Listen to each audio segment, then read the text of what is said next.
Hi everyone. I'm just glad I didn't follow the singing because I'd have to bring Leonard Cohen himself up here, I think, after that to measure up. I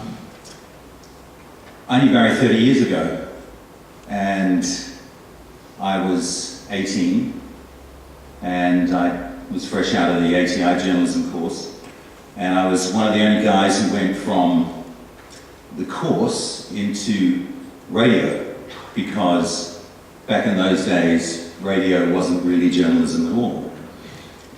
You had to be a newspaper journalist. That was the way you went. And I got a job at Radio Pacific as an 18-year-old. It was a baptism by fire. I left home for the first time and moved out to Papatoe with my girlfriend, and was thrown in with the craziness that was Radio Pacific back in those days. And as a cadet reporter, I was supposed to arrive at work at 3:30 every morning and get everything set up for the newsroom. And then usually the next person who arrived was Barrie, because he used to like reading through the news bulletins, getting himself all sorted.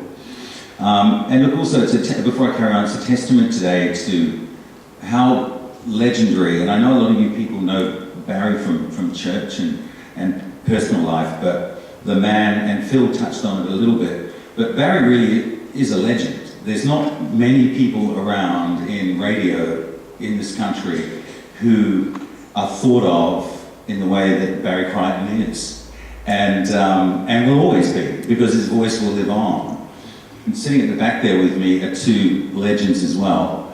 Chris Parkinson, who was the other big voice at Radio Pacific, and John Sweetman, and they're both very fond of Barrie as well.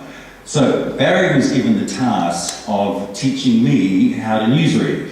Now, I don't know if you remember what it was like to be 18, and some of you might do, and some of you look forward to being 18 one day, but I was reasonably cocky and thought I knew it all. And Barrie was the most patient mentor in the entire world. He never was cantankerous, he never raised his voice. He just made sure that I got it right, and sat beside me in the little studio, and we read news report after news report hundreds and hundreds of times. And so I remember my big debut. It was all very exciting, and my heart was in my throat. And the problem with Radio Pacific was that the news jingle would start, and Chris Parkinson's voice would come in, and he'd say, "Radio Pacific." Sorry, Parky, you can do a lot better than me, I know. News, and then the jingle would tail out, and then Barrie would, come in and do his bit, and he was even a little bit lower than Chris Parkinson. And so for an 18-year-old, I sort of sound like Minnie Mouse, and so it would be Radio Pacific News, and then I'd be, "Hello, welcome to radio." But Barrie never made fun of me, and actually told me, "Listen, your voice is your voice." His most wonderful lesson to me was, your voice is who you are. You can't change it. If your voice is meant to be deep, it will be deep one day. But it's what is behind your voice that counts. And I think the thing about Barrie is that we can all rave on about what a wonderful voice he had, but he only had a wonderful voice because he really was a wonderful person. And you can hear that warmth, and you can hear that generosity, and you can hear that love in whatever it was he was reading.